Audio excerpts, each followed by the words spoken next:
First ever factory outlet Mukunda jewellery KPHB Kothapet Khammam Somajiguda Hanamkonda. నమస్తే రమగారు. నమస్తే జయ. రమగారు, ఈ మధ్య కొన్ని క్వశ్చన్స్ వచ్చినాయండి నాకు. మిమ్మల్ని అడగండి, మీతో డిస్కస్ చేయండి, రమగారితో చెప్పించండి అని. ఫస్ట్ క్వశ్చన్ అడుగుతాను. పూజ చేసుకునేటప్పుడు టిఫిన్ చేసి పూజ చేసుకోవచ్చా? కొన్ని సందర్భాల్లో ఆరోగ్యం బాగోని పరిస్థితి ఉంటుంది, కొంత లేట్ అయ్యే పరిస్థితి ఉంటుంది. సో పూజ అసలు అలా చేసుకోవచ్చా? రమగారిని అడిగి మాకు ఆన్సర్ కావాలి అంటే అని చెప్పి అడుగుతా ఉన్నారు. దీంట్లో బోల్డ్ అన్ని అభిప్రాయాలు ఉంటాయి జయ. ఒక్కొక్కళ్ళది ఒక్కొక్కటి ఉంటుంది. ఏమైనా తినేసి అలా చేయకూడదని, ఇలా పెద్దవాళ్ళు కొంతమంది ఉద్దేశాలు ఉంటాయి. టిఫిన్ తిని గుళ్ళోకి వెళ్ళకూడదని, అన్నం తిని గుళ్ళోకి వెళ్ళకూడదు. ఇవన్నీ రకరకాలు ఉన్నాయి. ఆరోగ్యం సహకరించదు ఒకటి. కొంతమంది ట్యాబ్లెట్ వేసుకుంటారు, పొద్దున్నే షుగర్ ట్యాబ్లెట్ ఏదో పడేసుకోవాలి. అప్పుడు ఆ షుగర్ ట్యాబ్లెట్ వేసుకుని టిఫిన్ తినేసి తర్వాత స్నానం చేసి తర్వాత పూజ చేసుకునే రకాలు కొంతమంది ఉంటారు. పెద్దవాళ్ళు బ్రేక్ఫాస్ట్ కాగలేరు, రాత్రి పెద్దగా తినరు.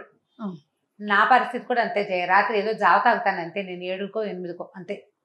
ఎప్పుడైనా ఒక రోజు 9 దాటాక తింటాను నేను, చాలా తక్కువగా. ఇప్పుడు నాకు పొద్దున్న 9 అయ్యేసరికల్లా 10 అయ్యేసరికి పై ప్రాణాలు పైన పోతున్నట్టు ఉంటాయి. ఏదైనా తినేసేయాలి, ఆకలి అనిపించేస్తుంది, ఓపిక సరిపోదు అనమాట. ఇలాంటి వాళ్ళు ఏం చేయాలి? ఇలా బోల్డ్ ప్రశ్నలు ఉంటాయి. నేనేమనుకుంటానంటే, అంటే ఇప్పుడు బేసిక్ థింగ్స్ నుంచి రావాలి వీటికి. మనం పూజ అసలు ఎప్పుడు చేయాలి? మార్నింగే చేసుకోవాలి, పొద్దున్నే చేయాలి. పొద్దున్నే అంటే 9 లోపు. 9 లోపల నీకు బ్రేక్ఫాస్ట్ చేసేయాల్సిన అగత్యం సాధారణంగా ఉండదు. 10-11 అయితే ఏదైనా తినాలి.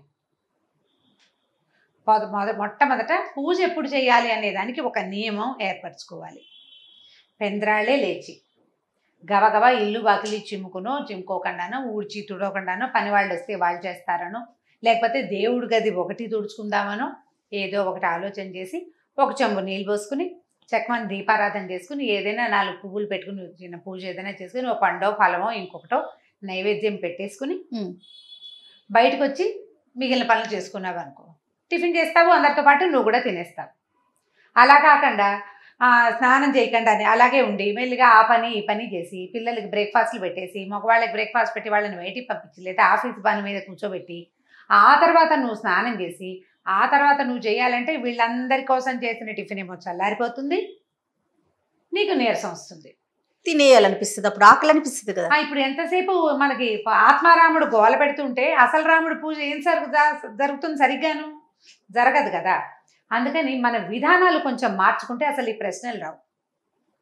ఎలా అంటారు? ఎలా? నువ్వు పొద్దున్నేలే, దానికి ముందు రోజు రాత్రి పెందరాళే పడుకో. రాత్రి 2 దాకా కూర్చోవద్దు. పిల్లలుంటే వాళ్ళ దారిని వాళ్ళు ఉంటారు, నీ దారిని నువ్వు పడుకో. కావాలంటే పొద్దున 1 గంట పడుకోవచ్చు. పెందరాళే లేవటం, లేవగానే అత్యవసరమైన 2-3 పనులు చేసి తొందరగా స్నానం చేసేయటం, స్నానం చేయగానే పూజో పునస్కారమో చేసేసుకోవటం, దీపారాధన చేయటం. ఇప్పుడు పూజ పెద్ద పూజ చేస్తారు కొంతమంది, చాలా అవి ఇవి చదివి అందరూ బయటికి వెళ్ళాక అప్పుడు నిదానం మొదలుపెట్టి చదువుకోవాలనుకుంటారు చూడు. వీళ్ళు ఏం చేయొచ్చు అంటే మార్నింగ్ ఏదో చిన్న కప్పు కాఫీయో హాఫ్ కప్పు టీయో కాకుండా ఓ గ్లాస్ జావ తాగటం, ఒక అరటిపండు తినేయటం, ఓ 4 బాదం పప్పులో 6 బాదం పప్పులో రాత్రి నానబెట్టిన ఉంచుకుంటే చక్కగా ఒక 1/2 డజన్ బాదం పప్పులు తినేయటం. అప్పుడు మీరు నిదానంగా స్నానం చేసి 9:30కో 10 గంటలకో పూజ చేసుకోవచ్చు. పొద్దున్న తాగిన జావ ఉందా, గ్లాసెడ్ జావ ఉంది, అరటిపండు ఉంది, లేదా బాదం పప్పులు ఉన్నాయి. వీటిలలో ఏదో ఒకటి ఉండటంతో మిమ్మల్ని అది సపోర్ట్ చేస్తుంది. 100%. ఈ రాగి మాల్ట్లు జావలు అవి మేము తాగమండి, మా ఇంట్లో అలవాటు లేదంటే మీరంత హెల్తీ హ్యాబిట్స్లో లేరని అర్థం. అంతే, హ్యాబిట్స్ మార్చుకోండి. పొద్దున తప్పకుండా గ్లాసెడ్ జావ తాగాలి. హార్లిక్స్ తాగుతారు కొంతమంది, అవి మార్నింగ్ టైం తాగేసేయండి. బాదం పాలు తాగే వాళ్ళు ఉంటారు, బాదం మిల్క్ తీసుకుని తాగుతారు, ఆల్మండ్ మిల్క్, అవి కోకోనట్ మిల్క్ తాగుతున్నారు ఇవాళ రేపు హెల్త్ కోసం. అవన్నీ ఏం చేస్తారంటే బ్రేక్ఫాస్ట్గా చేసేసేయండి. ఎట్లా? మార్నింగ్ మీరు స్నానం చేసే లోపల పిల్లలకి ఏదైనా రెడీ చేసేటప్పుడు మనం బ్రేక్ఫాస్ట్ మిగిలిన వాళ్ళకి కోసం బ్రేక్ఫాస్ట్ చేసేటప్పుడు అలాంటప్పుడే మీకోసం ఒక వస్తువు తయారు చేసి పెట్టుకుని ఇక ఈ హరిహరాదులు అడ్డమైన అది తాగాల్సిందే మనం. అప్పుడు టిఫిన్ చేయక్కర్లా. కానీ పొట్టని మార్చి పూజ దగ్గర కూర్చుని ఏవో అవి ఇవి చదివిన కొందికి ఆకలేస్తుంది. ఆత్మారాముని క్షోభ పెడుతూ చేసే పూజ రాముడు స్వీకరించడమా, చాలా ముఖ్యమైనది. అది అర్థం చేసుకోవాలి. మనకు నియమం కావాలి. టిఫిన్ తినకూడదు. టిఫిన్ నువ్వు పళ్ళలో పెట్టుకుని ఏదైనా పచ్చడి నలుచుకుని నిదానంగా తింటే టిఫిన్. ఒక గ్లాసెడు జావకేముంది, కాఫీ లాంటిదే అది కూడా. ముందు ఆకలితో కూర్చుంటే రమ్మగారు ఏకాగ్రత ఉండదండి, ఏకాగ్రత ఉండదు. మీరు మనం దృష్టి పెట్టలేకపోతాం. ఒక పదార్థం ఉంటే అది మీకు ఆకలి వేయదు. రెండోది ఏంటంటే చాలా ప్రధానమైంది, శరీరము ధర్మ సాధనాల్లో అత్యంత ముఖ్యమైనది. బతుకుంటే బలుసాకు తినచ్చు అంటామా మనం? అంటాం కదా. సరిగ్గా ఉంటే, హెల్దీగా ఉంటే ఏ పూజ అయినా చేయొచ్చు, ఏదైనా చేయొచ్చు. మనం పగలల్లా శుభ్రంగా తింటే రాత్రికి ఉపవాసం ఉండొచ్చు. శరీరాన్ని కష్టపెడుతూ చేసేటువంటి ఏ భక్తి మార్గమైనా భగవంతుడి ప్రశంసకి నోచుకోదు. ఇది తెలివిగల పని కానే కాదు, అసలు చేయకూడదు ఆ పని. మనం చేయకూడదంటే మన అలవాట్లని కొంచెం మార్చుకోవాలి, మన పద్ధతుల్ని మార్చుకోవాలి. ఆరోగ్యం లేని వాళ్ళు, ఎసిడిటీ ఉండేవాళ్ళు, రాత్రిపూట ఆహారం తక్కువ తీసుకునేవాళ్ళు, మాత్రలు ఏవైనా టాబ్లెట్స్ వేసుకోవాల్సిన వాళ్ళు తప్పకుండా బ్రేక్ఫాస్ట్ చేసేయాలి. అది మనకి 8:30 అనుకోండి. పూజని ఇంకొంచెం ముందుకు జరపండి. ఏవైనా చదువుకోవాలి, చాలా చదువుకోవాలనుకుంటారు మీరు. బోల్డన్ ఉంటాయి. లలితా శాస్త్రం చదవాలి, సహస్రం లేకపోతే విష్ణు సహస్రనామం చదువుకోవాలి, ఆదిత్య హృదయం 5 సార్లు చదవాలి, ఇవన్నీ ఉంటాయి. నా దగ్గర ఇంకొక మెథడ్ ఉంది, అది ఇంకా సింపుల్ మెథడ్. మీరు ముందు స్నానం చేసేసి దీపారాధన చేసేయండి. దీపం పెట్టుకోండి, అగరత్తులు వెలిగించండి, 2 పువ్వులు పెట్టండి, 2 పళ్ళు నైవేద్యం పెట్టుకోండి. 5 నిమిషాల్లో అయిపోతుంది. లేచి యువతలకు వచ్చి టిఫిన్ పని చేసి టిఫిన్ తినేసేయండి. టిఫిన్ అయిపోయాక మీరేం చదువుకోదలుచుకున్నారో అది చక్కగా కూర్చొని చదువుకోండి. ఈజీ కదా? ఈజీనే, కానీ తినేసి చదువుకోవచ్చు అంటారు. ఎందుకు చదువుకోకూడదు? నీకు ప్రధానమైనది ఏమిటి? దేవతకి అర్చన. అది నువ్వు చేసేసావు భక్తి శ్రద్ధలతో నువ్వు అర్చన చేసేసావు. ముందే నువ్వు పువ్వులు పెట్టావు, దీపారాధన చేసావు, అగరవత్తులు చూపించావు, పండు ఫలమో పాలో కాచిన వేడి పాలు ఏవో నైవేద్యం పెట్టేసావు. పెట్టిన తర్వాత చదువుకోండి. పొట్ట స్థిమితంగా ఉంటుంది, పనులు అయిపోతాయి. మళ్ళీ లేచి అటు ఇటు వెళ్ళక్కర్లేదు, ఆకలి మీదకి ప్రాణం పిలవదు. నిదానంగా కూర్చుని చదువుకోండి. ఇవి ఈ రోజుల్లో చాలామంది ఆడపిల్లలు, నేను చెప్తున్నాను కదా, నేను కూడా ఇప్పుడు షూటింగ్ పరిగెత్తుకుంటూ వచ్చేసాను. నేను వెహికల్లోకి ఎక్కాక అప్పుడు మెల్లిగా రామరక్షా స్తోత్రం చదువుకున్నాను. బ్రేక్ఫాస్ట్ చేసేసాను. నేను డ్రైవ్ చేస్తూ కూడా చదువుకుంటా.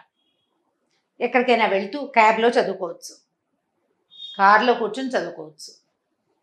ఈ చదువు పూజ 2 ఒకేసారి చేయాలన్న ఆలోచన చేయక్కర్లా. మీరు అలా అనుకున్నప్పుడు మన పద్ధతులు విధానాలు మార్చుకోవాలి. ఉదయాన్నే లేచి చేసేసుకోవాలి. అలా కుదరని పక్షంలో మీరు ఇలా చెయ్యండి. స్నానం చేసే ముందు ఒక 8-10 నిమిషాలు ఇస్తే చాలా, అంతకంటే టైం ఇవ్వక్కర్లా. దేవుడి దగ్గర ఈ 4 పనులు చేయటం: దీపం పెట్టుకోవటం, దీప ధూప నైవేద్యాలు 3, పువ్వులు, నమస్కారం చేసుకోవటం, లేచి యువతలకు అక్కడ దేవుడి దగ్గర చదవలసిన తొలి శ్లోకాలు కొన్ని ఉంటాయి.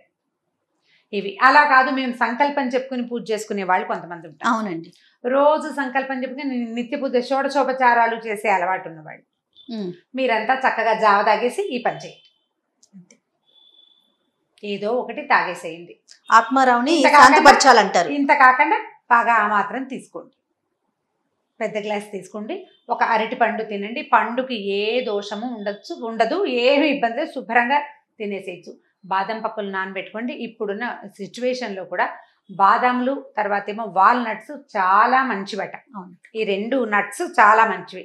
బాదాములు రాత్రి నానబెట్టుకోండి. పిల్లలకి పెడుతుంటారు చాలామంది, పెద్దవాళ్ళకి పెడతారు. ఒక 6 పప్పులు తినేయండి. దానికి ఏం అనుపానాలు అక్కడ తోలంచుకోవడం, నోట్లో వేసుకోవటమే. 1-2 వాల్నట్స్, ఒక వాల్నట్ తీసుకోండి. అది మీకు ఆపుతుంది. మంచినీళ్ళు తాగండి, ఒక 1/2 గ్లాస్. ఇది ఈజీ మెథడ్. ఇలా కనుక మీరు చేసుకోగలిగితే దీని మీద ఇంకా ప్రశ్నలే అక్కర్లేదు. అంతే. లేని పక్షంలో మనం ముందే అనుకున్నట్లుగా ఉదయాన్నే లేవండి, చక్కగా మొత్తం గబగబా చేసేసుకోండి. చాలా ఎర్లీగా లేచి పూజ చేసేసుకుంటే సరిపోతుంది. అప్పుడు ఆకలి అనే సమస్య లేదు, ఉండదు. అంతే కదా? అంతే. రైట్ అండి. థ్యాంక్ యూ అండి. నమస్తే. నమస్తే. ఈ వీడియో కనుక మీకు నచ్చినట్లయితే లైక్ చేయండి, షేర్ చేయండి. మరిన్ని వీడియోస్ కోసం మా ఛానల్ని సబ్స్క్రైబ్ చేసుకోండి.